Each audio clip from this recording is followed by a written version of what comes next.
Welcome to the Property Couch, where each week you get to listen to two of Australia's leading experts. Bryce Holdaway, co-host of Location Australia on Foxtel's Lifestyle Channel, co-host of Escape from the City on the ABC, and partner of Empower Wealth Advisory. Ben Kingsley, chair of Property Investors Council of Australia and the founder of Empower Wealth Advisory, named the 2018 and 2019 Property Advisory Firm of the Year. Stay tuned as they bring you the insider's guide to property, finance and money management. All right, folks, welcome to the Property Couch podcast and welcome to you too, mate. How are you? G'day, buddy. How you going? Hey, big grudge match this week, mate. Oh, no. Marvel Stadium. What do you reckon? Who are you tipping? Wow. Who am I tipping and who do I want to win? That's always the question, isn't okay, it? So they're two different teams They are then, two are they? different, yeah. Oh, okay. I'm doing the same. I reckon Freo will get us. Yeah, okay. No Darcy Moore. I don't think our back line can cope with the barrage of inside 50s. I'm sick of being disappointed when you and I have this this clash chat. I even went to the footy with you once, the MCG 2 seasons ago. I remember we were kicking the footy out the front with the boys afterwards, and all of a sudden I copped one from the side from a stray footy, and that almost knocked me out. I'm thinking this is a sign. It's either never going to Collingwood games ever again. So, but I think that you might get the chocolates. Hey, mate, where do we find you right now? Where am I? Yeah, I'm in Darwin. Darwin. Oh, so I'm up in Darwin. Now, just tease all of us in the southern states here, mate. I've got a jumper on and you don't, noticeably so. I spoke to you yesterday. You were walking around your place where you are. And what was the temperature again at lunchtime? 31. Oh, yes, gosh. It's a nice and warm place. The boys were out and about whilst I finish off my final couple of weeks of work before we go on our little adventure. So shout out to the Victorians, the Tasmanians. I think the South Australians are cold too, aren't they? Although they're a little higher in latitude. The Sydney-siders are doing it a bit tough at the moment. Yes, exactly. So they are well and truly in the throes of dodging LGAs and lockdowns. And do we fully lock down or do we just isolate? I suppose they've got some geographical advantages in that city too, don't they, Ben? Whereas like if you're on the north side, you never want to go to the south side because it costs you $622 in tolls and takes you about 3 days to get 3 suburbs. So it's so there is a few advantages that that city has to try and keep people segregated. Hey, I'm super excited about a couple of things. Today is the last one you and I are doing for a little while, mate. So so that's exciting. Not because we've got the winter series, but yes, that's the last. But we got the winter series that kicks off next week, mate. We're starting with a bang. It is a cracker next week, so stick around for that. In fact, all 4 of them are amazing. But then after that, we're going to check in with you once whilst you're on the road. But then we're going to do or guest. Ben, we're going to do or guest. I see. So I'm going to spell that for you. AWE-GUEST. So awesome guests. Love it. Okay. So we've done this once before. It almost killed us about 2 or 3 years ago when we did 2 episodes a week in August.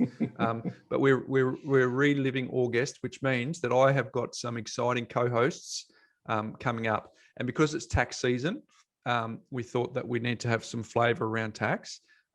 So what I'm doing is we've got a property tax expert. Mm-hmm. We've got the very best depreciation expert in the country.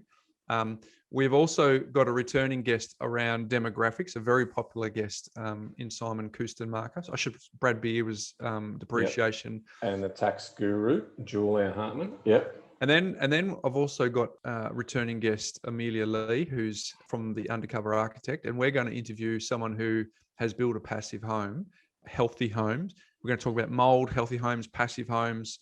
So that's going to be a phenomenal exercise as well. So whilst you're up there catching fish and spending time with your family, we have got a remarkable 2 months ahead of us, including winter series for July and or guest, which is phenomenal. So I will be looking forward and tuning in, mate, from all Will you tune in? Yeah, of course I will. Of course I will. All right. Okay. I've got plenty of learning to do. I'm only a student as well. Student of life. I like it, Ben. I like it. Now, here's the deal, right? What I'm going to do in those episodes today, we've got some speak pipe questions as well. And in those episodes, I want to hear from our community, Ben. And I'm going to incentivize people to be a part of or guest. So here's the deal. If you go to thepropertycouch.com.au/or guest, AWEGUEST. So we get the spelling right. Yeah. If you go to there today, from today onwards, you can actually leave questions hopefully via SpeakPipe, but you can do it via the written language if you like. But if you leave a SpeakPipe, it's probably a chance you get prioritized. And basically, anyone who appears, if their question is used as part of or guest, we're going to give them a start and build course, Ben, $497. We're just going to give it to them. So Beautiful. I want to incentivize, and I just want to labor this point. These are incredible experts. One's a building biologist, one's an architect, one's a demographics leader, one's a property tax. So there's plenty of tax accountants, but to be a property tax accountant specialist, Ben, the number one depreciation person in the country, is a rare opportunity to get your question answered by these incredible experts. So I want to incentivize you to do that. So I'm just going to say it again. Love it. thepropertycouch.com.au/AWEGUEST or guest. Then go and leave your details, get yourself a chance to win that course, Ben, but also get a chance to hear your question. Now, for those people, because a couple of people, they click the button, they go, oh, it feels weird talking to a computer screen. You can do it on your phone. You've done that many Zoom calls and calls to your friends and FaceTime calls and all that sort of stuff. So it's normal to you to do it on your phone. So just go to that URL I've just given you. There's a little SpeakPipe button. Press the button, talk into your thingo, and then we will get your question and we'll get it at our end. So I just wanted to labor that point because I really want to get as many people involved in or guest as we possibly can. Sounds amazing. But of course, you're away from next week, mate, so have a great time. But before we got that, we got some work to do, mate, so let's kick into it. Mindset Minute theme today, when Jeff Bezos met Warren Buffett, Ben. So clearly the richest man in the world currently in Jeff Bezos for Amazon, met Warren Buffett. And if you're an investor, you need no introduction there. Jeff opens the question. Warren, your investing strategy is so simple. Why doesn't everyone copy it? That's copy it, if you're wondering. Warren says, because nobody wants to get rich slow. How good's that? So here's a call out to all the property couches. Copy our strategy, but here's the catch. All right, Ben, you ready for the catch? I'm ready for it.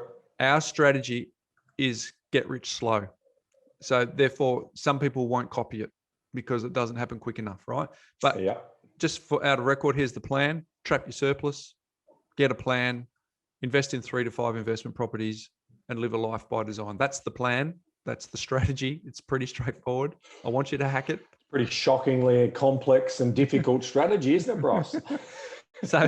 But there's a catch. It is get rich slow. So Jeff, Warren, your investing strategy is so simple. Why doesn't everyone copy it? Warren, because nobody wants to get rich slow. There you go, folks. Think about that as you lead into this weekend, and in most parts of Australia, lead into school holidays with your kids this weekend. Hey, we've got a speak pipe from Ricky. Has a question around Q&A day. Q&A day. Oh yeah, should give it a lead up. That's Q&A all right. day. Thought it was a given, but yeah, Q&A day. This is from Ricky. It's a question around buying solar panels for investment properties. Let's have a listen to that question now. Hi, Ben and Bryce and all the team working behind the scenes. I just want to thank you for this podcast and all the wonderful things that you're doing at Empower Wealth. I have a question today in regards to solar energy and a solar system. Now, we've got a strict budget for our primary place of residence that's currently being built. Now, this house is going to be turned into an investment property in 6 years' time. We've been quoted for a solar system and it's pushing the budget by $3,000. Now, the return on investment for this solar system will be 3 to 5 years. Not taking away the fact that solar power is great for the environment, I just want to know strictly financials. What is your opinion on solar systems for an investment property? Do they increase the value of the home by much and the rental yield? And should we get one installed, knowing the situation of this house and our budget and the fact that it's going to be an investment property? Thanks for your time, and yeah, hopefully I get a response. All right, Ben, solar panels. Good discussion. Haven't had this one before. Yeah, that's right. And I've got a real positive view on solar. And, it's mixed with also some planning and timing around solar. So from my point of view, solar panels are getting more and more productive. They're getting more and more efficient. So back in the day, the amount of energy conversion that they were able to do is significantly improving, but also the panels are getting cheaper and cheaper, which means that over time, you're going to get more efficient panels, which are going to give you more and more power.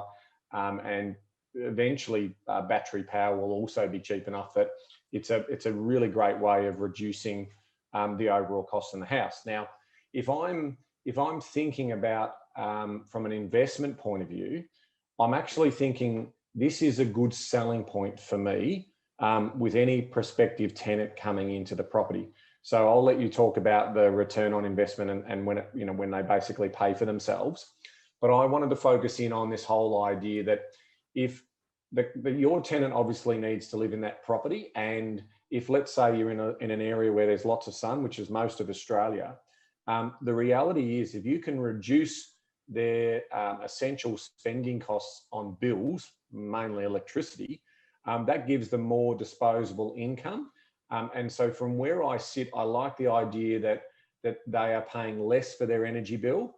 And I also then know from my point of view that if the market is demanding an increase in rent and they are getting, say, 60% of their electricity bill subsidised, that could give me grounds to also understand that I might be able to achieve a little bit more rent. And I'll give you an example. I bought an investment property in a block of flats in Clayfield in Brisbane back, I think it was around 2015, 2016. Now, yeah. The actual block, I still remember to this day, it's the most clean built block I've ever seen. It was brilliantly built.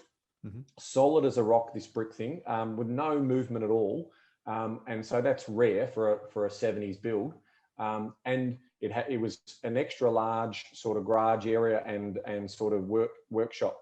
But the other thing that clinched it for me in terms of buying it for the client was it had solar panels exclusively for the own apartment. Now, Brisbane gets hot, a lot of humidity in summer, air conditions are on all the time.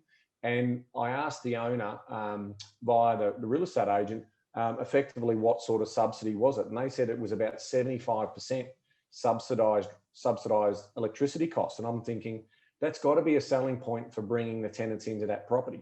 So I explained that to the client that I was working with at the time, and we all agreed that was a final clincher in terms of making sure that property was. It just had some differentiation in the market because not everyone was, especially for units. It's sometimes difficult to get them through the body corporate. This was all done. It was all ready to go. So it was just a good example of where I thought, if there's a couple of tenants thinking about which one they want to go to, the property manager can say, hey, this one here, you're going to basically only be paying 40% in electricity costs. It's a no-brainer. It's money back in your pocket. And that's the way I've looked at sort of these types of things. And as I said, with improvement in the efficiency and productivity of these panels and them going down in price, solar, as well as obviously doing a great thing for the climate, it's a good news story, right? Well, for investment, it's largely about return on investment. So what you're saying is valid. It might attract more tenants. Might retain tenants because of the advantage that it gets for them. But if they're paying extra in rent, it's rob Peter to pay Paul. But I guess solar is really about payback, right? So in Ricky's question, it was going to turn it into an investment property in 6 years' time. Largely in those early years, you're outgoing a large capital cost to eventually get the savings over time. And the longer you have it, the better it is for the savings, right? So it's the solar payback period is, that's your initial net investment divided by the yearly benefits. So let's say it cost you 15 grand and your benefit was 3 grand. Your payback period is 15 divided by 3 is 5 years, right? And I had a look, some analysis from finder.com.au shows solar panels can pay for themselves within 6 to 10 years of installation with savings that, on their example over 25 years was approaching 100 grand, right? 94,273. Yep. So nothing to be sneezed at. But the reality is there's not a lot of solar on rental properties because landlords have little incentive to install it, right? So only the tenants will benefit from it. So it's kind of the philosophical who you want to add value to, because the value is generally not coming around and adding an enormous amount to it. The banks, if you're playing the game of property investment, it's about getting the banks to send a value out so that they can send the value of your property up so that you can buy another one. And buying another one's all about cash flow. So if you're using your cash flow to buy these things and it's not getting a payback for a number of years, it becomes the sort of a circular reference, right? But I think in terms of adding value, well, it might add value where locations see value in that, particularly if someone wants to save a lot of money. It might just mean that it sells quicker rather than getting extra value. And like you were saying before, it might mean that you get a tenant quicker or retain tenants for longer. But in terms of the question around, does it increase the value of home by much? I don't think, as a rule of thumb, the answer to that is yes. In some occasions it would be. And can it improve the rental yield? Sometimes, yeah, based on what you were saying. Yeah, look, I mean, going back over a decade, maybe even 12, 15 years ago, when solar was just becoming a new thing, there were credits, there were add backs, right? And so you were getting, when you put your electricity into the grid. So yes. I remember some stories in the API magazine about that, where it was talking about people were making an extra $100 a month because these rebates were so high. They were sort of, 15, 20 cents per kilowatt or whatever. And so they were cashing in, and that was additional revenue. Now, we're not seeing those types of rebates around the country as much anymore. So it's not something that we're aware of, that you would be able to also get that other passive income. But for me, it's a do good, feel good exercise. And at the end of the day, if you're saving money on rent from the investor's point of view, and you can get a little bit of extra rent from the tenant who is saving a lot more in electricity costs, like whether it be $5 a week, but they're saving 10, it does go back into your back pocket.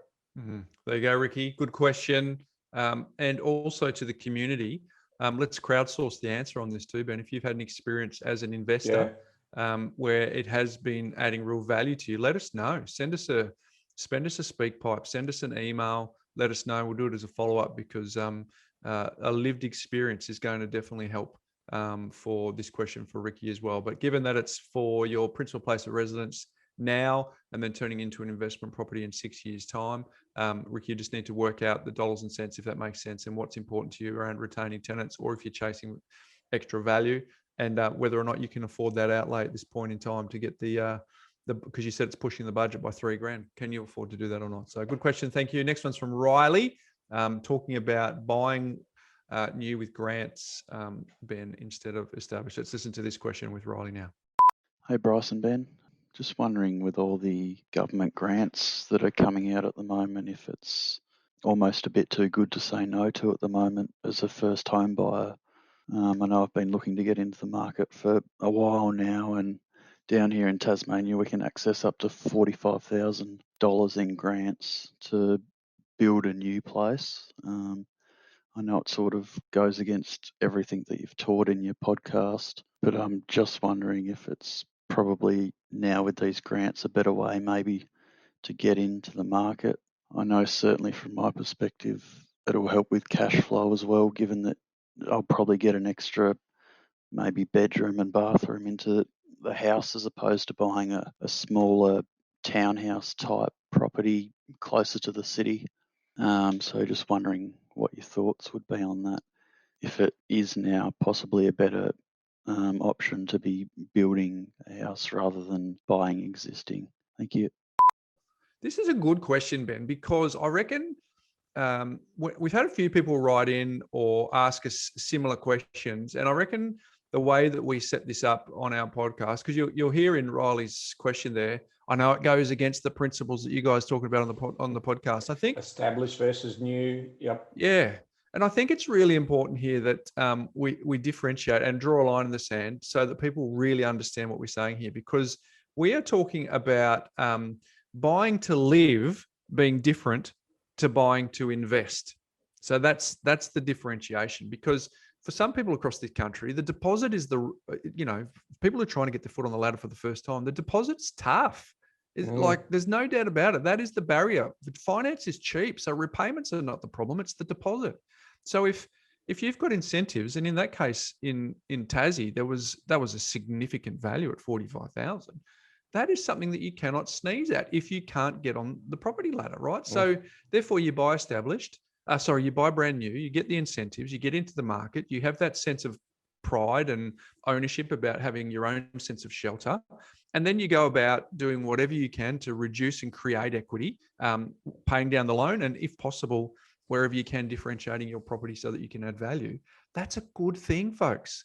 That is a good thing. And that is a good reason why you would buy brand new. So yes, if you are a first home buyer and you get access to incentives and you are buying it to live in, yes, yes, yes. We have clearly done a poor job, Ben, in the journey of our podcast of differentiating that point, because what we're saying is buying that type of property for investing. And that's where we draw the line in the sand. Off the plan apartments, house and land packages for investing, for all of the reasons we've spent 344 episodes explaining why. But it's a very, very good question that Riley's asked. And hopefully, Ben, we can draw a line in the sand and clear that up today. Yeah, and if I could add some flavour to that, Bryce, I mean, ultimately, $45,000 is a tipping point amount. Now, what we have seen is demand has been brought forward over the last 18 months for first home buyers in every state and territory, right? It was, you were crazy not to look at that. So we've seen all this big demand come forward. So, you know, the burning question in your mind is going to be, am I paying for that value now because it's created the demand? And so the 45,000 I don't actually get to see because it's just moved the value of the land up by 25, 30 or 45,000, whatever it is. So that is a challenging question. But what did we say at the start? What was Bryce's message at the start about playing the long game? If you get in and you're not buying in an area where there's a lot of future supply, so we're also saying, even though you're buying for occupied purposes, we absolutely want you to go into an area where there is limited future supply, right? Because that will then just guarantee that you're not paying a mortgage on a property that's not going up in value for the next 5 years. So if we could add some sugar to that recipe, the sugar is in finding a location where, let's say 15 so years ago, the development occurred and it's basically fully built up, but there's still a couple of vacant blocks of dirt there, and you can park that house in that established area where there's a lot of variety and something different, and you've got a newer home compared to the 15, 20-year-old homes around you. That is even smarter if you can execute on that play, as opposed to getting out there in the new greenfield subdivision areas, because you do run a little bit of risk in those locations where all this pent up demand has come now, and we're just starting to see first home buyers taper off, because a lot of these incentives will literally finish next week. You know, some of them certainly in Victoria, the bigger grants, the bonuses, the extras finish. And so that's just what you've got to weigh up. So I wouldn't necessarily be going out to the house and land villages. I would be going out there to have a look at the type of home that I want, but I'd be then sort of looking at, can I build that home in that, you know, in a more established location on a vacant block of dirt, and see whether I can secure that vacant block of dirt. Yeah, great point, right? So the caveat is, if the incentives are the only way that you can get in, versus is it just nice? Because there is a differentiation between I could get into the established market, but I don't get the same incentives as I do as I chase the brand. That's a different discussion point, because then we'd revert back to our principles of, 344 episodes or so, where chase established. But if it is, like, I'll give a lived example. There's someone in my wife's family who was going about thinking they were a long-term renter. Then COVID happened, right? And then their world got spun around because they saved a bucket of money. And then the incentives were to build. And then the government said, we'll give you 5% deposits and we'll guarantee it. So all of a sudden, and then we live in a regional area. So they've Andrew's family, so they've moved to so they've gone from not buying to, because of the incentives, they could buy. It was literally the difference between being a long-term renter between buying. So that's the point here. And that's brought the demand forward, which is great. And if we think about where the next lot of demand's coming from, it's going to be when we reopen the borders and we've got all of the immigrants coming back in as well. So that's what will give us another kick along. Hey, Bryce, on the investor side, we are pretty strong on our views on new versus existing, and we have a high preference for existing. But remember, that's always a generalist statement. So one of the things we do see people getting caught into is the builder saying, we're going to give you $45,000 off the rack price. Now, that's not the same, right? You'd probably want to you'd want to see what sort of sales they've done in the past for those same type of homes. And not only would you want that 45, you'd want another 30 or 40 grand off. But I keep coming back to the point that if you can put that house into an established area, you will be able to get the depreciation. And that is an exception to our rule, right? Where you can execute on something like that. Now, make no mistake, you've got a lot of work ahead of you. You got to get plans, permits. This is not a free ride. It's not passive investing like just picking that one over there and saying, okay, it's already done. Now move the tenant in. Thanks. I'm going to get back on with my life. But if you want to do the grunt work, if you want to look at that, negotiate really hard on a potential new build in an established area, you will manufacture equity. You will manufacture and you will have good depreciation. But that's not passive investing. That is active investing, and you are obviously going to be rewarded for that time, but that's an exception to the rule. Riley, hopefully that's helped. And for the rest of the community, hopefully that clears up the question, because we sort of get it a lot, don't we, Ben? So it's important that we get some clarity around it is the difference between shelter and investing. And that's the differentiation when you're overlaying that for these types of questions. So good one, Riley. Appreciate you sending that through. Next one is from Kate Williams, and she's got a question around loan to valuation ratio, and specifically, how do we work out what the valuation is? Hello guys, Kate here. Love the show. I've been listening for a few years now and have done all the episodes, and I tell everybody I can about the property couch. So my question relates to loan to value ratio. Obviously, it's easy to determine what the outstanding loan amount is, but where would you go to determine the best value? Do the free bank valuations cut it? You know the ones I mean, offered by most of the big banks. Put the address into the website and they spit out a value, but it is generally so broad that it is almost useless. Should I ask the bank where the mortgage is held for valuation? If so, would there be a fee payable? Should I get a real estate agent in? They probably want to overvalue the property and use RPM data. Isn't that the same as what the banks use? Please help.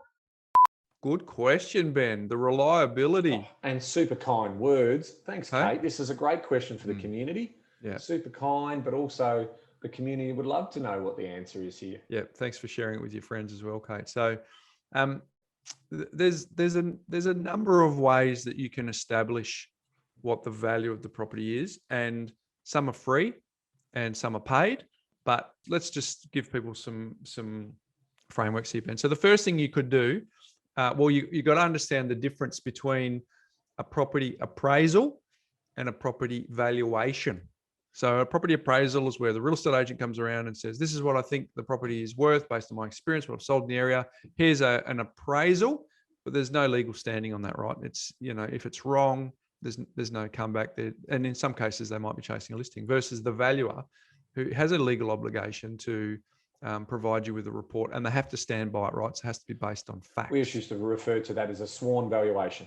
Yes. That was done by a professional who's qualified to do a sworn valuation for you. Yep.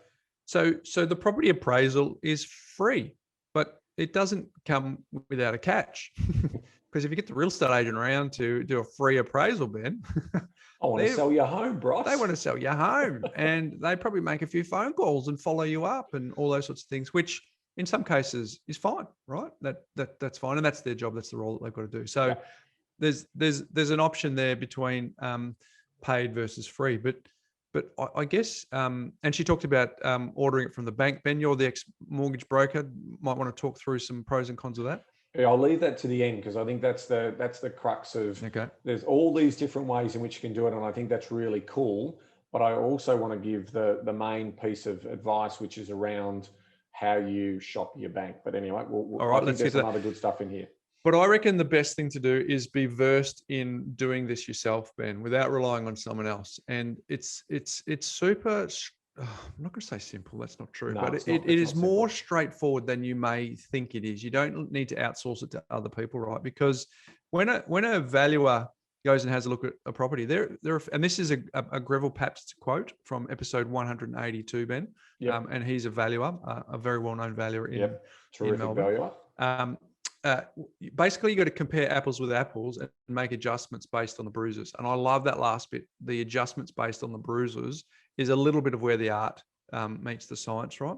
So there's a couple of things that you'd need to think about when you're comparing two properties, the one that's yours and looking around in the marketplace to see what's recently sold that is comparable to mine.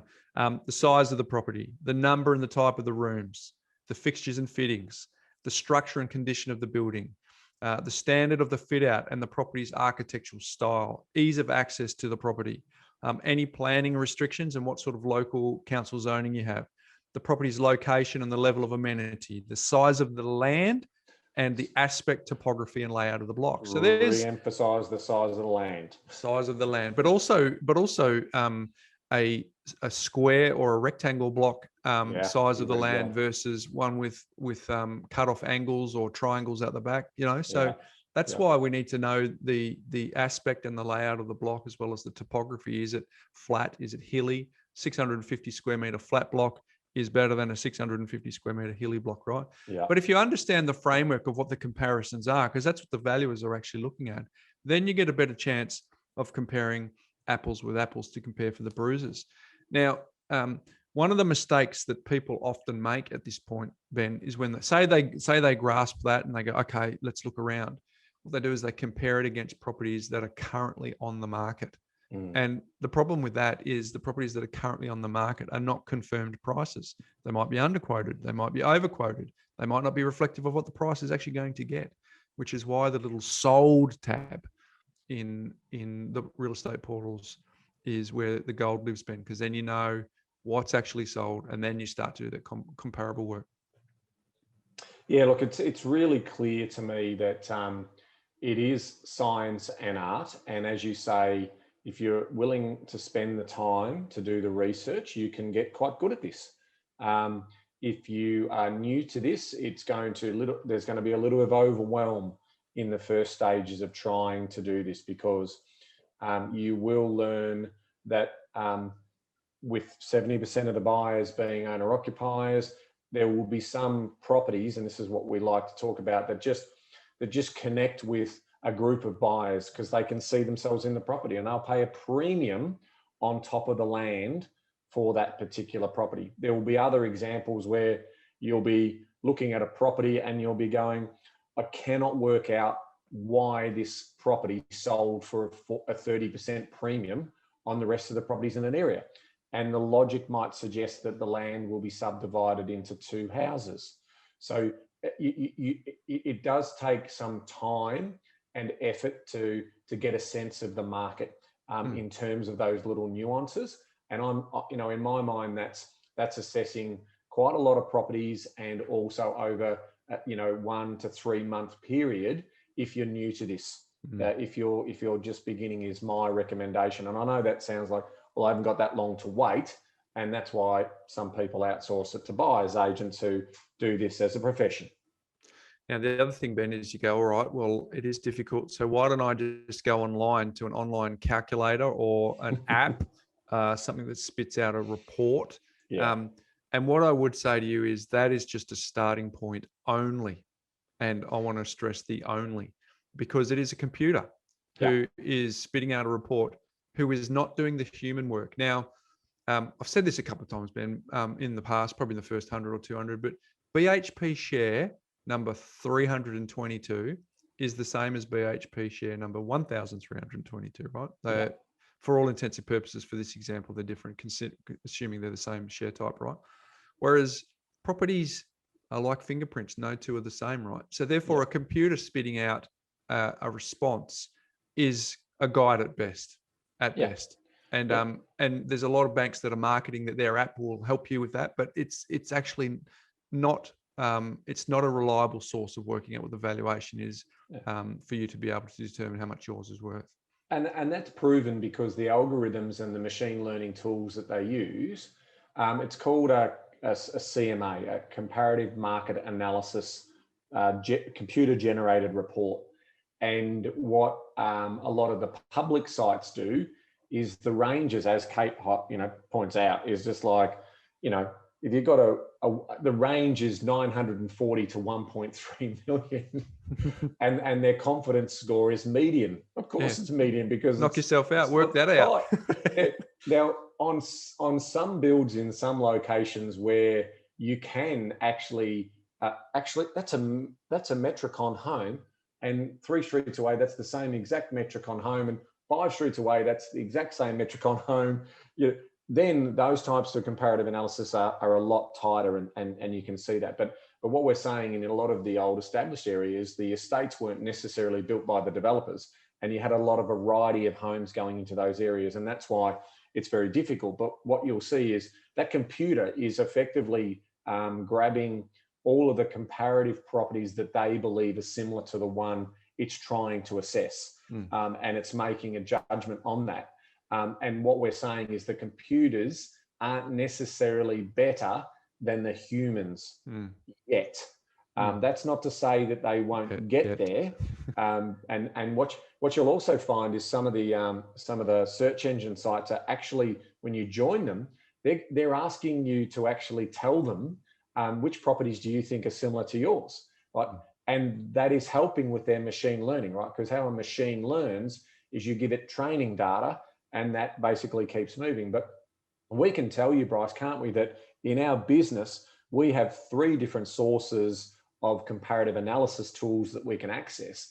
And it's quite common that they're within a range, but it's when I say quite common, that's probably about 60% of the time that they line up. But 40% of the time, there can be differences, and those differences can be in the tens, if not hundreds of thousands of dollars. And so that's why when we do talk about property data, when we do talk about median house prices and so forth, they are more of a guide. But, if you're a scientist, you would not necessarily be putting your hand on your heart and basically saying, that's that. The only time you know what a property is worth is when it's tested in the market, in an open market where there's no forced seller, no forced buyer, and that will give you a sense of what that property is worth at that moment in time.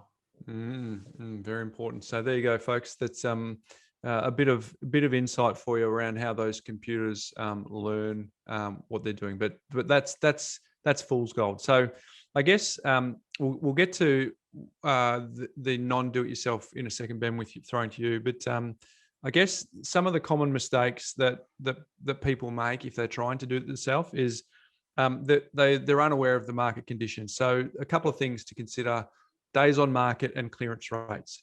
Are they dropping? Are they quick? Because that's giving you a bit of a sense. I mean, everyone in Australia who's got any vague interest in property since the beginning of the year knows it's been quite hot. Some of that peak activity is leveling off, but the price growth isn't dropping. It's just the pace of the price growth is dropping. So, but if you're unaware of those conditions, that's not going to help you, because if you're comparing apples from too far back, it won't be reflective of the current conditions. Another thing is, it's not clear in Kate. I just have a quick review, but whether it's her house or an investment property, but if it's your house, you have this emotional tie to your house, right? Oh, yeah, but mine's worth more because X, Y, and Z, emotional reason 1, emotional reason 2, and emotional reason 3, right? But the market might not see it that way. So you've got to be very mindful that you could be could be too biased when you're assessing your own home. People, I've already said this, but people compare properties to that on currently on the market. That's not going to help you. People compare properties that aren't similar, and then people also use unreliable sources of information as well. So there's a couple of things. But Ben, if do it yourself is obviously the best way to do it. But if you can't do it, what role can your finance professional play? Yes, and sorry, I think I said Kate before. Sorry, Katie. You ask a really great question around, can the bank do the valuation and will you have to pay for it? A lot of lenders under their pro packs allow you, their professional packages, allow you to get an additional valuation in the event that you have intentions around changing a mortgage or doing something like that. Could be releasing equity or whatever.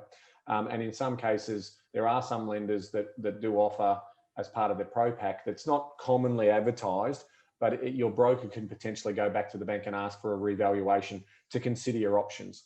Now, Bryce has mentioned many a time on the podcast, the most important person in the conversation is the valuer, right? Because it's the valuer who sets the value that the bank uses as an independent judgment at that moment in time of what the property's worth. And that's what they're going to lend against as from a security point of view. So what we do say is, it doesn't matter what your assessment is, it's always helpful to help the valuer if you've got some comparative sales when they come out and do the valuation or whatever. But this is the most important point, and we've talked about this before. From a loan to value ratio point of view, if you have one lender that's telling you your property's worth X and another lender that's telling you your property's worth Y, that could be $100,000 difference. So even though your existing lender is telling you, sorry, you've got no equity in this property, by shopping the market, you can potentially find a lender that has an independent valuation that says that property's worth more, and you can potentially release more on that. So this is where we say the science around loan to value ratio is really about what a independent valuer is prepared to have as their sworn valuation when they're presenting that for a bank purposes. And that is the gain here.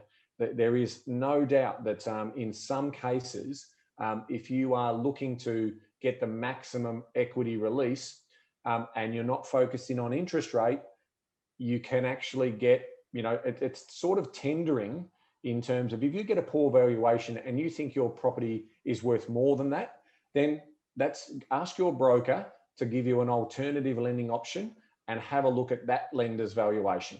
And all of a sudden you might find a $50,000 or an $80,000 increased valuation position, and then you're able to release that equity. That does obviously mean you have to move lenders, all right? But that's part of your job in terms of making sure that if you're on this journey of wealth creation, that you can gain access to those funds. So that's my tip here. You can do it all yourself, and I think it's important that you know as part of the annual reviews that you're doing on your property. But if you're also going to think that your answer is the right answer, at the end of the day, the right answer is really what the bank is prepared to lend based on the valuer's assessment of that property. That's what it all comes down to. Really. If Katie's question is, how do I work out my loan to valuation ratio for the bank? At the end of the day, it really does come down to what the bank's assessment is, right? So all of the do-it-yourself stuff that we've just been talking about is largely making you informed, so that you can then get that sent off to hopefully your investment savvy mortgage broker. Ben, you talked about brokers before. Yes. We're proud of the fact that our team is able to do the things that you've talked about in terms of assessing options, assessing whether it's worth going to another bank based on a whole bunch of other things, but ultimately with the goal of optimizing your result from the structure that the lender has, the loan to valuation ratio that they're prepared to give, and also the assessment that it takes to get the loan. So there's a fair bit involved in that. You bring up a really good point, Bryce. I mean, because obviously it's expensive for banks to be sending valuers out every day to value properties. So a lot of banks are introducing computer tools that also help them. And basically these tools are usually a little bit more conservative. But if I'm your broker and I can go through 3 different tools and get a 3 different valuations, or 2 of the same and then 1 different, but the one that's different is $80,000 or $1,000 better off than the one I've got, or 100,000. All of a sudden now I'm in a position to say, this lender over here is looking really good. Now, if I've got a 4th lender that's also, has a specialist, offer on the table, and you want to go and get that valuation done, that's in your right to do so, because ultimately, depending on what your purpose is around getting the best release of equity to buy the next property or use that as a deposit, that all comes down to that loan to value ratio. And that's why shopping around, and as Bryce said, using the investment savvy mortgage broker who has some of those tools at their disposal, plus also going to a bank, genuinely going to a bank saying, I want to introduce this customer, and assessing the market to help with getting that valuation where it needs to be, is all part of that journey. I recently valued my house, Ben, and I clearly I'm informed with what the value is around here, and I got a val back and I wasn't happy with the val. I thought it needed to be higher. And then the valuer came the next day, and he happens to be one of the dads at school, right? We're not mates or anything, but we'd say good day as we walked through. And I said to him, "Oh, look, sorry. The reason I pushed it through is because I thought there was a comp sale around the corner that I thought stacked up for mine." And he goes, "Oh, I just did a desktop val on it yesterday, but I've got certain parameters on the desktop val that I don't have when I'm in here." There you go. So he came in, took a couple of photos, went back, and the difference was $100,000, Ben. So just because of some of the parameters in the bank policy for desktop versus full val. So there's a bit in it, right? So Katie, you've opened up a very, very good question here, but ultimately the idea is for you to learn how to do it yourself so that you're informed, and then you get the appropriate professional to do. Because if it's just FYI, well, then maybe the real estate agent might help you. But if it's for you to actually get a refinance underway and in process, well, then having the right professional to guide you, and that's going to certainly help you. So good question, Ben. Love it. All right, last one is from Ryan. This is via email, and the crux of it is, have I made the wrong decision? So I'll see if I can spin through this as quick as I can. I just want to start off with saying that I absolutely love your podcast along with the books and resources you provide. I've just signed up to Money Smart's portal, which I'm excited to get started on. You've probably heard this a lot, but I wish I found the property couch sooner. My wife and I are settling on our first investment property in Vass, WA next week. So for context, for those not in WA, it is in the southwest of Western Australia, down in the beautiful region, Dunsborough, Yallingup, all those sorts of things, right? So lovely part of the world. It's an amazing part of the world. I only found your podcast 4 weeks ago and have a lot of catching up to do. That is true. I have a couple of questions if you guys have the time to go over. A little bit of background. We are 34 and 30. We bought our first home together 8 years ago in Padbury, WA, and still living in it now. Had the expensive wedding, bought the dream car, and now we're just about to settle on the first investment property. Together, we earn $203,500 before tax, but we are hoping to start a family ASAP. So we'll drop down to one wage of approximately $104,000 in approximately 6 to 18 months. The house is a 6-year-old 4x2 in Vass on 570 square meters. Great spot, I think, between the high school and the primary school, in a fast-growing area, and rentals are scarce. There's a little in brackets. They predict the population of the Southwest will quadruple in the next 20 years. I like that. We paid $416,000, and it is currently rented out for $480 per week on an 18-month lease. So just for the maths, folks, that's 6% yield. We signed up on a very low rate, 2-year interest only, and I've worked out that after expenses, we will have approximately $10,240 left over, making this property positively geared, Ben. In my view, prior to discovering your podcast, I thought it would be great to have it positively geared straight away, as we can put that surplus towards the deposit for the next property and or renos for the Padbury house. Just a reminder, the Padbury house is the PPR, and want to make that a 4x2 because it's currently a 3x1. But from everything I've heard is that when you first acquire an investment property, it starts off negatively geared. Here's the elephant in the room we need to address shortly, Ben, and may take 5 to 10 years to become positive. Bank that thought, Ben. So to the questions. 1, have we done something wrong? There's the big question. Number 2, do you recommend that we put all our surplus into the Padbury house offset until we are ready for the next deposit? Or would you put it into the investment house offset? Very good question, Ben. We need to answer that one. Number 3, do we make it negatively geared for the short term to pay less tax? We have surplus cash that I'd love to put towards our next property ASAP, even though we're paying lots of tax. And question number 4, after the 2-year period, would you switch to P&I loan or keep it interest only? Here we go. I'm getting to the end, Ben. I know there are a lot of factors at play, and I hope I've given you guys enough information to comment on our situation. We'd love to hear your views. Sorry if it's been covered in your podcast already. Again, thanks to you both for your time and knowledge. You make me excited about property investing, and I can't wait to learn more and more as I go through your resources. Wow. There is a bit in that one, Ben. Where do you want to start? Well, this is a classic. First of all, we can't give direct personal advice on here, but this is a perfect, this is why people go and get plans, because this is the type of work that we do every day, day in, day out in our property planning team, where we do these models and we work out what's possible, what's not possible, and we make the invisible visible. So that just gives you a sense of, this is a classic case of what Ryan's told us, and we will probably blank out his surname there because he's given us quite a lot of detail about income and so forth and where he lives. Yes. And he's disclosed his income. Now, lots going on here. We'll start with the layup. Question number 2 about where do you put your surplus? Well, you absolutely put it on your own or occupied property and not in your investment property offset account. Come so on, that's Ben. an easy layup. Why is that? Come on. Well, it's really simple. We have non-deductible debt. We want to basically park that money in the offset, which is reducing our principal place of residence debt, and it ensures that any interest that we have on the investment property remains deductible. So it's really, really clear. In the Money Smart system, your primary account gets all of your income. No ifs, no buts, no separations. All the money goes into your primary account in your Money Smart system. So that's number 1. Question number 1 is, have we done something wrong? Now, I know this area reasonably well. I got married down in this area and spent a fair bit of time down there because my wife is from Western Australia. Yep, good Fremantle support of your wife. Yep, and if you look at the historical performance of this particular market, it's actually been pretty lumpy. It had a very, very strong period when the West was in mining boom territory and had really, really strong population growth. But a lot of people have short memories up until recently with COVID, where population starting to return.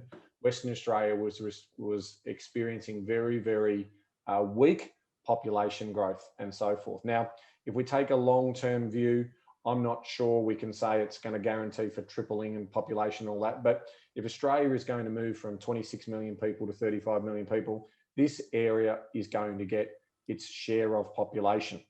My question is around industry. My question is around incomes, that we're going to sustain the long-term growth of land values in those areas, because the same thing can occur. Why in certain areas are land values and property values significantly lower than our 2 big knowledge centres?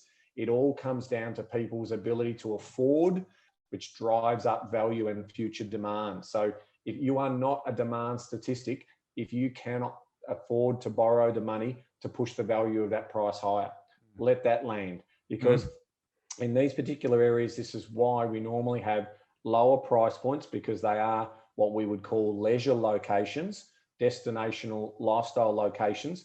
And that's why the rent is also so much higher, because there is usually a transient population who are there for a period of time. They might be try before you buy. And that's where you get those higher rental yields. Now, are we saying that this is a bad decision, Ryan? It may not be. You may have timed the market well, where the demand supply ratio, you will see some capital growth coming through there. In terms of the long-term performance of capital growth, I'll be really interested in. But it's not a bad thing that you've built some passive income with the first investment that you've made. It is ultimately where we want to get to. But there is usually a trade-off between sustainable long-term capital growth and rental yield. There's usually a trade-off, and normally the growth locations historically over 30, 40, 50 years are driven by the incomes and the demographics of the people in those locations. And that's ultimately why they end up negatively geared for a period of time before the debt is paid down or before the rent is increased, which turns that property from negative to neutral to ultimately then positively geared. Ben, I just put it in Google. It's 2 hours 35 to drive from this location to the Perth CBD, just to give some context for people as well who aren't familiar.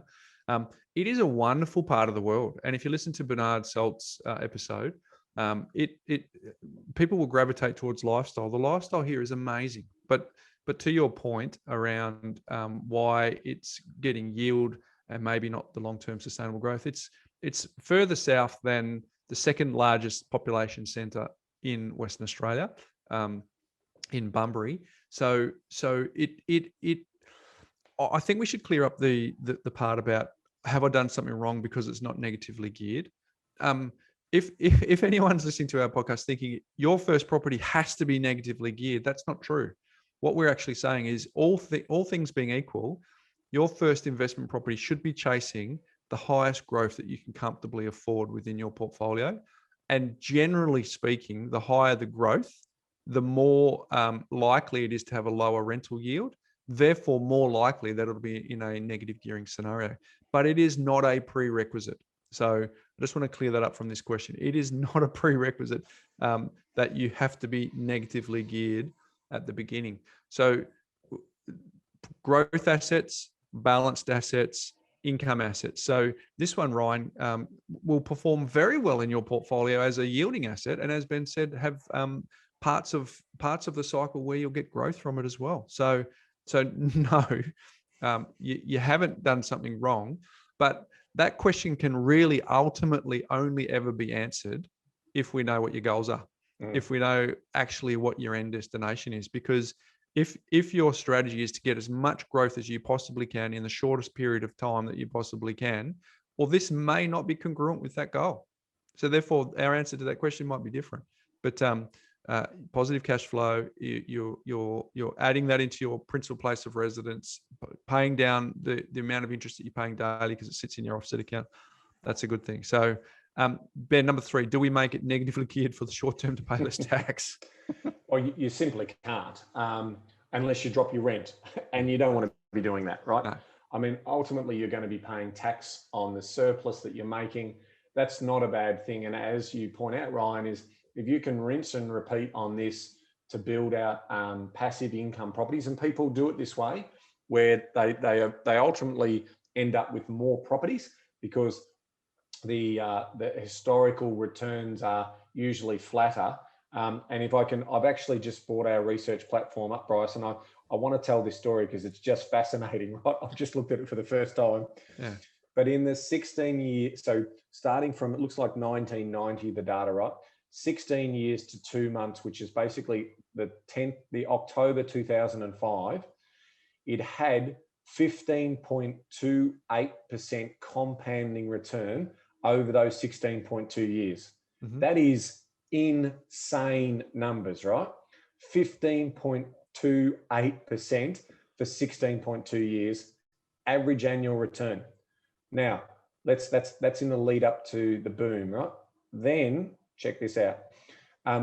From that period, 2005 until 2010, its value dropped by 48.84%.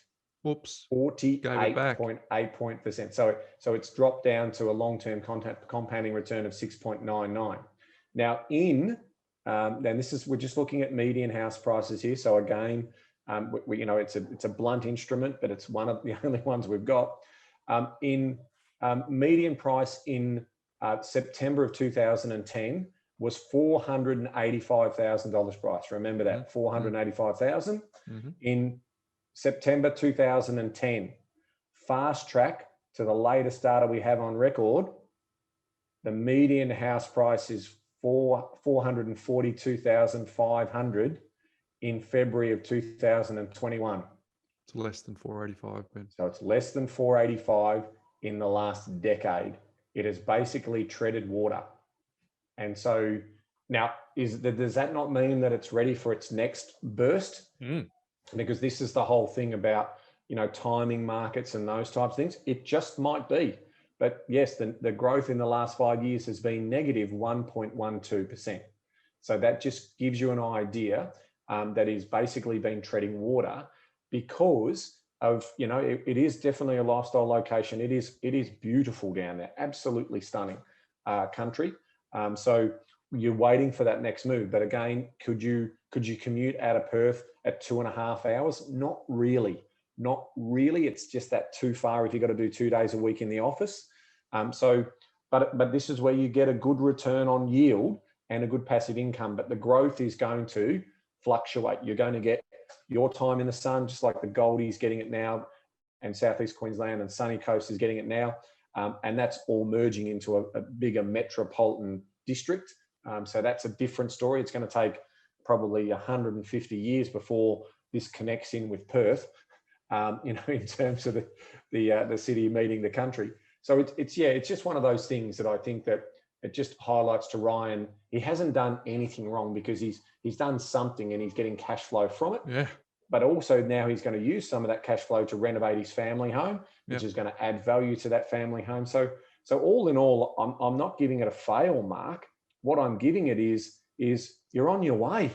You're on your way. Now, the next property you might focus a little bit more on growth, which means it becomes a negatively geared property. And then you're overall balancing your portfolio of income and growth assets. Well, you've got 10,000 surplus, so that's the first 10,000 on the negatively geared property to break even anyway. And the other thing, Ryan, is you've said you're both 34 and 30, so you got a fair bit of time. This is a great story. You are setting yourself up beautifully for getting rich slowly. Exactly. So good question, Ryan. So the final question was P&I versus interest only. We probably need to quickly answer that. Always keep the investment property interest only. And then assess your owner occupied property based on your intentions on it. But with the current rates at the moment, there's probably a slight argument to go P&I over interest only, but it depends on your investment strategy. If you want to go harder, then controlling cash flow could also, you would potentially consider interest only. Generally speaking, that's not you personally there, Ryan. I want to make that really clear. It's case by case basis, and that's why doing the cash flow modeling is really critical to understand what the upside versus downside is and assessing the risk versus the reward, because you don't want to go too aggressive and get yourself into trouble. Thank you, Ricky, for your question on solar. Thank you, Riley, regarding the grants. Katie, regarding the loan to valuation ratio. And that final one there from Ryan. Have I made the wrong decision? Very, very good questions that you posed there, Ryan. So thanks for contributing. I've just got a nice story to finish on here, Ben. I think it's really great to share success within our community. This is from John on socials. Dear Bryce and Ben, I just wanted to take the time to thank you for your podcast and let you know how it can have significant and practical changes to people's lives through my story. I discovered your podcast over 4 years ago when I needed something to listen to while trying to get my baby daughter to sleep at all hours of the night. At the time, we were living in Melbourne with no idea how we were going to break into the property market. Your podcast gave me the confidence a little over 3 years ago to buy a 2-bedroom standalone unit. Well, although I would not call it a unit, it has no shared property, not even the driveway, in Geelong, and move there. We did not have to pay stamp duty because of the first home buyer concession, and our mortgage payments, in brackets principal and interest, were less than our rent in Melbourne. Fast forward 3 years and we have achieved capital growth of, you ready for this, Ben? About $100,000 on that property, which has allowed us to buy a 4-bedroom home in a nicer suburb in Geelong. In brackets, the family is now full Geelong converts except for their football team. We have settled on our new property in May and plan to keep our existing one, which, given the shifts in the Geelong market, is likely to be positively geared. Your podcast is excellent, helping people weighing up the pros and cons of property decisions, both for investors and for first home buyers, and importantly, encouraging people to actually make decisions. Regards, John. How good's that, Ben? People are actually acting on the advice and making money. That's terrific. Awesome. It's awesome. It's the motivation of why we do what we do, right? There is opportunity for people to improve their financial position one step at a time.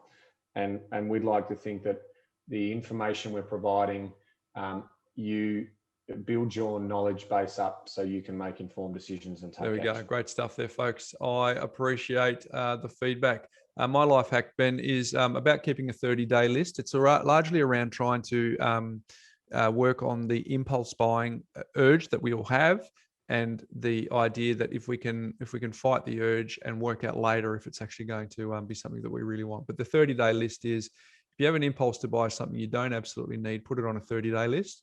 You can't buy anything but necessities, and everything else goes on the list within the date that and even the date that it's added to the list. When the 30 days are up, you can buy it, but most likely the strong urge to buy it will be gone and you can evaluate it more calmly. So it's just about hacking our behaviors. I'm just going to flag that I thought it was a good idea. So going to implement it. It's not a lived experience, but I think that there might be some benefits for the agenda that we're trying to encourage in our podcast is money simple, behavior is hard. So it's one of those hacks to help you with your behavior. So life hack today. What's making property news, Ben? There is a lot going on, Bryce, and I don't have a lot of time to get to all of the stories, but I want to highlight a couple of significant movements in the market. I think that's probably where I want to start. So I want to talk firstly to the story this week around CBA's movement. So our biggest mortgage lender in the country have taken their first steps from a responsible lending perspective to actually move their floor rate. So how a loan is assessed from a borrowing point of view is you have a floor rate and then you have an assessment rate. So they've moved their floor rate up from 5.1% to 5.25%. And they also still have what we call a loan buffer of 2.5%. So it effectively just means that you can borrow less, okay? Now, they did make mention that they didn't feel that it was going to be a major impact in the market. They're just repositioning themselves. In fact, they go on record in the media releases talking about 90% of people who are getting new lending aren't pushing those assessment rates to those higher level, or their borrowing capacity to that higher range. So most people are still acting responsibly. And it's sort of a signal to the market that's also saying, because I tell you what, one thing that's happening in the media is no one in the business media can just let idle the interest rates and the inflation story, right? We just don't like the idea that things can just be normal for a while. And so even the economists from the Commonwealth Bank, considering how strong the economy is, how well we're spending and rebounding out of the other side of COVID, is that they're thinking that 2022 might be the year that interest rates, the cash rate, is actually adjusted up. And they're talking about several increases as part of their forward planning, which will move the cash rate up to around 1 to 1.25%. So this is that first move in the story. Now, let's go to the source, because everyone, we need to make sure that we need to understand who is pulling these levers. Now, the levers are going to be pulled by what's called the Council of Financial Regulators. And they are meeting quarterly to look at what solutions they may want to implement, i.e. macro-prudential regulation, if they see it. Now, right now, they're not thinking of anything actively. They are not at that point.